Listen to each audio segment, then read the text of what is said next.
Hello बच्चों, कैसे हो? आपका स्वागत है त्रिपान स्टडी सेंटर में। आज जो हम करने जा रहे हैं क्लास 12वीं political science security in a contemporary world. कक्षा 12वीं का जो राजनीति शास्त्र का हमारे समक्ष चैप्टर आया है, समकालीन विश्व में सुरक्षा, काफ़ी महत्वपूर्ण है। इसमें हम कुछ क्वेश्चन को उठाएंगे जो कि काफ़ी महत्वपूर्ण रहेगा एग्ज़ाम व्यू से। ये जो क्वेश्चन आपके समक्ष प्रस्तुत होगा वो हिंदी इंग्लिश दोनों ही माध्यम में यहाँ समझाया जाएगा और आपको स्क्रीन पे दिखेगा भी, हिंदी भी दिखेंगे इंग्लिश भी दिखेंगे। तो ये काफ़ी महत्वपूर्ण आपके लिए बन जाता है। इसमें हम विस्तार पर चर्चा करेंगे, हर एक पहलू को एनालाइज करेंगे और समझेंगे हर एक छोटी बातों को जो अब तक आप नहीं समझ पाए थे। तो ये सब तब होगा जब हम क्वेश्चन स्टार्ट करेंगे। लेकिन क्वेश्चन स्टार्ट करने से पहले एक बात जो मैं हमेशा कहता हूँ, जिसको आपको सोचना भी चाहिए, विचार भी करना चाहिए और इवन अमल भी करना चाहिए, वो ये है कि जब भी वीडियो देखिए पूरा देखिए, क्योंकि अधूरा जानकारी सदैव खतरनाक होता है। साथ में एक इंपॉर्टेंट बात ये भी रहता है, अगर आप पहली बार वीडियो देख रहे हो तो लाइक शेयर सब्सक्राइब करना मत भूलना, क्योंकि दोस्तों लाइक कीजिएगा तो बनाने वाले का मनोबल बढ़ता है, सब्सक्राइब कीजिएगा तो इससे ये होता है कि जब भी मैं कोई वीडियो डालूंगा उसका नोटिफिकेशन आपको समय रहते मिल जाएगा। और देखिए शेयर का मतलब ये होता है कि आपके थ्रू ना जाने किन बच्चों को हेल्प मिल जाए, ये आप भी नहीं जानोगे, इसलिए जो है आप शेयर जरूर करो, ठीक है। व्हाट्सएप स्टेटस पे भी लगाओ। दोस्तों एनएसएस सेंटर जो है कई मानने में बहुत से बच्चों के लिए हेल्पफुल है, चाहे वो 8th क्लास हो, 9th 10th 11th 12th हो, चाहे वो एनआईएस बोर्ड के बच्चे हों, ठीक है, चाहे बीए एमए के बच्चे हो, सभी क्लासों के लिए कुछ ना कुछ जो है त्रिपान एनएसएस सेंटर में उपलब्ध है। तो इसलिए आपके लिए ज़रूरी है कि आप सब्सक्राइब करके इसको चैनल को जो है सेव कर लो, नहीं तो बाद में अगर रिसर्च करोगे तो शायद आपको ये चैनल प्राप्त ना हो।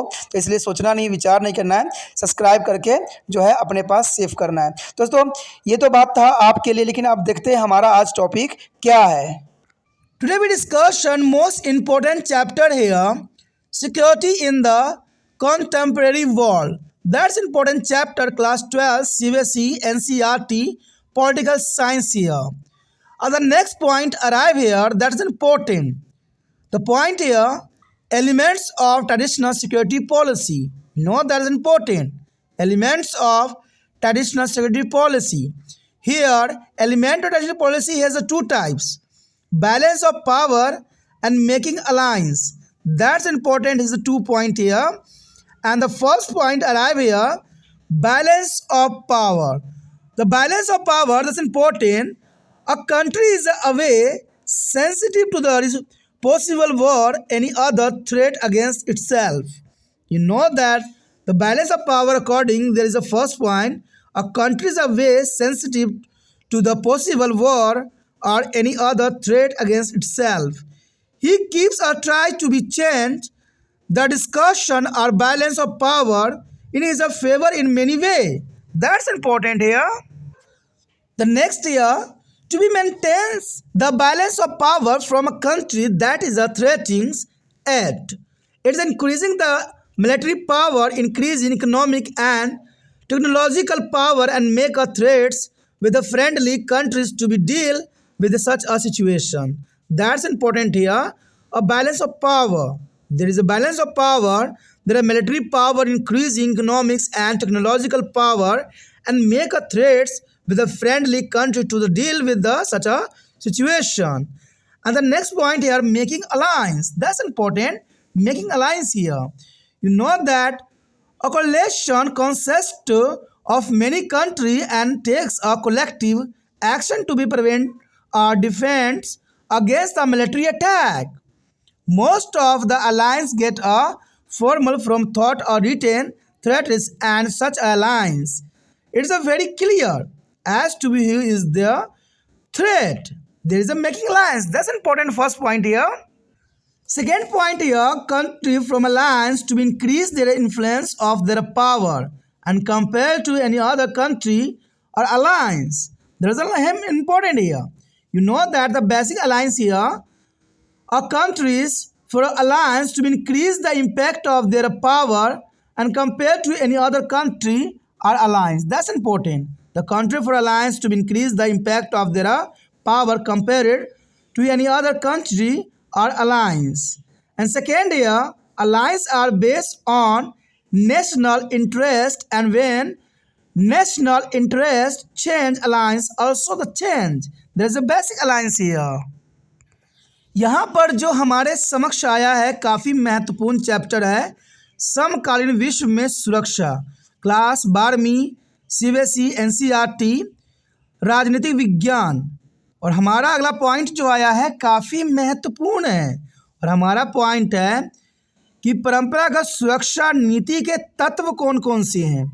तो यहाँ पर पॉइंट काफ़ी क्लियर है कि परंपरागत सुरक्षा नीति के तत्व देखा जाए तो सुरक्षा के नीतियों के तत्व जो होते हैं परंपरागत के अंतर्गत, पहला तो होता है शक्ति संतुलन और दूसरा होता है गठबंधन बनाना। एक शक्ति संतुलन, दूसरा गठबंधन बनाना। अगर हम शक्ति संतुलन की बात करें विस्तार पूर्वक तो ये पहला पॉइंट यही दर्शाता है कि कोई देश अपने ऊपर होने वाली संभावित युद्ध या किसी अन्य खतरे के प्रति सदैव संवेदनशील रहता है। देखिए, कोई भी देश में अगर कोई खतरा होता है तो हर कोई सरकार जो होता है संवेदनशील होता है और अपने खतरे को ख़त्म करने की कोशिश करता है, क्योंकि सबसे पहला तो यही होता है कि कोई भी खतरा हो उसको ख़त्म कर दें। वो कई तरीके से निर्णय अथवा शक्ति संतुलन को अपने पक्ष में करने की कोशिश करता है। यानी देखा जाए तो सरकार हर संभव जो है शक्ति के संतुलन करने के पक्ष में रहता है और कोशिश करता है कि जो बाहरी युद्ध के खतरे बनते हैं उसको जो है जल्द से जल्द ख़त्म कर दे। और ये तभी होता है जब उसका शक्ति संतुलन हो। यानी शक्ति संतुलन का मतलब यही रह जाता है यहाँ पर कि मान लीजिए आप चाहते हो कि उस देश से युद्ध हो लेकिन दूसरा बंदा युद्ध करने को चाहता ना हो, तो इसमें असमंजस की भावना पैदा हो जाएगी। और जब असमंजस का भावना पैदा होगी तो आप यहाँ पर तर्क वितर्क करते रहोगे, तब तक दूसरा देश जो है हमला कर दे। तो इसलिए सरकार इसमें जो है शक्ति संतुलन करना चाहती है। शक्ति संतुलन का मतलब होता है कि आप जो निर्णय ले रहे हो वो देश कल्याण के लिए है और सारे लोगों का यही मत है। तो इससे ये होता है कि कोई भी फैसला सुचारू रूप से हो जाता है। अब देखिए, मैं भारत का ही बात लेता हूँ। यहाँ पर बहुत से ऐसी सरकार का फैसला होता है जिसको लोग जो है आए दिन बायकॉट कर देते हैं। तो ऐसा क्यों होता है? कई फैसला आपके समक्ष आए भी होंगे कुछ ही दिनों में, लेकिन ये फैसला कि मैं जनता समर्थन नहीं करती है सरकार का। कारण क्या है? सबसे बड़ा कारण यही बनता है कि सरकार जो है जनता से परामर्श नहीं लेती है।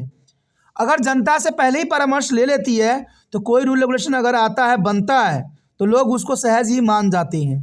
लेकिन जब सरकार अपनी मनमर्जी करने लग जाती है, जनता से राय विचार नहीं लेती है, तो जनता को लगता है कि ये उनके लिए जो है तकलीफ़ का कारक बनेगा।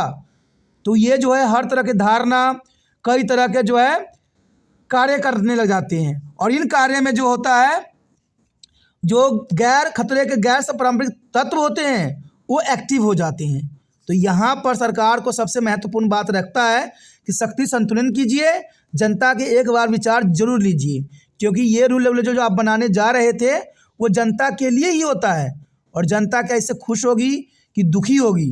कहते हैं जनता हमारे देश का बहुत ही समझदार है, जो उनके फेवर में होते हैं वो हमेशा एक्सेप्ट करते हैं।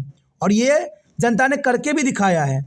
जब मंत्री लोग सब जो नोटबंदी हुई थी उनका विरोध कर रहे थे तो उस समय जो है हमारे देश की सरकार का जनता जो है स्वागत कर रही थी और धूप में लग लग के, ठंड में सुकुर के जो है अपने पैसों को चेंज करवा रही थी। और वहीं जो बड़े बड़े नेता लोग थे मुंह में पट्टी बांध के, आंख में पट्टी बांध के जो है संसद के बाहर बैठे हुए थे। तो इसका मतलब यही हुआ कि अच्छा अगर नीति होती है, अच्छा विचारधारा होता है तो जनता भी सरकार की साथ देते हैं। तो जनता का अगर जब इतना अच्छा साथ मिलता है तो सरकार का भी ये फ़र्ज़ बनता है कि वो जनता से राय विचार अवश्य ले, जनता को वोटिंग जरूर करवाएं। और कोई भी जब रूल रेगुलेशन लगाई जाती है अगर जनता का मत होता है तो उसमें विरोध नहीं होगा। अब विरोध नहीं होगा तो कोई तरह के सांप्रदायिक दंगा फसाद होने की चांसेस जीरो हो जाएंगे। तो ये राजनीति के सबसे महत्वपूर्ण शक्ति संतुलन के अंतर्गत होता है। उसके पश्चात आता है अपने ऊपर खतरे वाले देश से शक्ति संतुलन को बनाए रखने के लिए वो अपनी सैन्य शक्ति बढ़ाता है। और ये सैन्य शक्ति बढ़ाना भी काफ़ी महत्वपूर्ण बनता है। आर्थिक और प्रौद्योगिक शक्ति को बढ़ाता है और मित्र देशों से ऐसी स्थिति में निपटने के लिए संधियाँ भी करता है। देखिए, शक्ति संतुलन का मतलब ये भी होता है कि आप दूसरे देश से संधि भी कर सकते हो, क्योंकि संधि भी एक ऐसा विचारधारा होती है जिससे हम युद्ध को टाल सकते हैं। इवन अगले पॉइंट की तरफ अगर नज़र डालें तो गठबंधन बनाना, तो ये काफ़ी महत्वपूर्ण रहता है। कहते हैं गठबंधन में कई देश शामिल होते हैं और अन्य सैन्य हमलों को रोकने अथवा उसे रक्षा करने के लिए समवेत कदम उठाते हैं, यानी साथ में ही वो कदम उठाते हैं। और गठबंधन काफ़ी महत्वपूर्ण आज के समय में रखता है। अधिकांश गठबंधनों को लिखित संधि एक औपचारिक रूप में मिलता है और ऐसे गठबंधन को हर बात बिल्कुल स्पष्ट रहती है कि खतरा किससे है।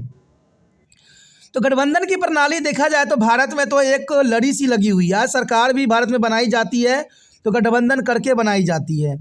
तो जर्नल सी बात है, अगर सुरक्षा की भावना पर ये प्रश्न उठता है तो सरकार को गठबंधन बनाने में कभी भी संकोच नहीं करना चाहिए और कोई भी देश हो उस पर लिखित रूप से जो है गठबंधन बनाने की कोशिश करना चाहिए। कहते हैं किसी देश अथवा गठबंधन की तुलना में अपनी ताकत का असर बढ़ाने के लिए देश गठबंधन बनाते हैं और देखा गया ये बात काफ़ी महत्वपूर्ण है। इसका एग्जाम्पल मैं आपको बता सकता हूँ। जब आपको शीत युद्ध के समय चल रहा था तो हर जो है चाहे यूएसए हो या सोवियत यूनिट हो, दोनों के दोनों जो था अपनी शक्ति को बढ़ाने के लिए कई देशों से गठबंधन कर रहा था। उसका विचार था कि जितने देश उनके देश में सम्मिलित होंगे उतना ही उसकी शक्ति पावरफुल बनेगा और ये आपके समक्ष आपने पढ़ा भी होगा और ये काफ़ी महत्वपूर्ण बात था क्योंकि यूएसएसआर जो था वो भी अपने देशों को अपने देश में सम्मिलित करना चाहता था और अमेरिका भी अपने जो है मित्र राष्ट्रों से जो है संधि करना चाहता था। तो ये काफ़ी महत्वपूर्ण बात आता है गठबंधन बनाने की बात, और गठबंधन से जो होता है अपनी शक्ति बढ़ जाती है और ये काफ़ी महत्वपूर्ण यहाँ पर बात आता है। उसके पश्चात हमारे समक्ष आता है गठबंधन का आधार। अब गठबंधन का क्या आधार होना चाहिए? देखिए, किसी देश अथवा गठबंधन की तुलना में अपनी ताकत का असर बढ़ाने के लिए देश गठबंधन बनाते हैं। ये तो मैंने आपको पहले ही समझा दिया है कि कोई भी देश जो है अपनी शक्ति को बढ़ाने के लिए गठबंधन करते हैं और इसका सबसे महत्वपूर्ण एग्जाम्पल शीत युद्ध के दौर ही था, जहाँ पर दोनों देश जो है सभी मित्र राष्ट्रों से संबंध बनाना चाहते थे जिससे उनकी शक्ति जो है बढ़ जाए और इसके लिए वो गठबंधन का ही आधार बनाते थे, यानी अलायंस ही बनाते थे। गठबंधन राष्ट्रीय हितों पर आधारित होती है और राष्ट्रीय हितों के बदले जाने पर गठबंधन भी बदल जाती है। तो जनरल सी बात है, गठबंधन जो बनाई जाती है उसका मेन आधार जो होता है राष्ट्रीय हित होता है कि राष्ट्र को जो है हम किस प्रकार सुरक्षित मुहैया कराएं, इस बात पे विशेष ध्यान होता है। इसलिए गठबंधन जो है कई मायने में काफ़ी महत्वपूर्ण रहता है किसी भी देश के लिए और ये ज़रूरी भी है। दोस्तों, इसी के साथ हमारा ये टॉपिक ख़त्म हो जाता है जो काफ़ी महत्वपूर्ण था। अगर आपको ये टॉपिक समझ में आया, अच्छा लगा और चाहते हो कि और भी टॉपिक आपको इसी तरह प्राप्त होता रहे तो जनरल सी बात है जितना हो सके इस वीडियो को शेयर कीजिए, क्योंकि शेयर कीजिएगा तभी दूसरे बच्चों का केयर होगा। तो सोचिए नहीं, विचार ना कीजिए, इसको जो है अपने व्हाट्सएप स्टेटस पर जरूर लगाइए। पहली बार मेरे चैनल पे आए हो, पहली बार वीडियो देख रहे हो, समझ में आ रहा है, अच्छा लग रहा है, चाहते हो कि और भी वीडियो आपको इसी प्रकार प्राप्त होता रहे तो जनरल सी बात है दोस्तों, चलो सब्सक्राइब कर लीजिए। सब्सक्राइब करिएगा तभी जो है आपके समक्ष हर एक वीडियो का नोटिफिकेशन मिलेगा और आपको तो पता ही होगा कि तिरपान स्टडी सेंटर आपके लिए ही अग्रसर है, हर समय कोई ना कोई वीडियो डालता रहता है और यहाँ पर 8 से लेकर MA तक के बच्चों के लिए बहुत से वीडियो उपलब्ध है जो आपको लाभान्वित कर सकता है और ये तब होगा जब चैनल को सब्सक्राइब कीजिएगा। तो सोचिए नहीं, विचार ना कीजिए, अभी तिरपान स्टडी सेंटर को सब्सक्राइब करके अपने मोबाइल में सेव कीजिए।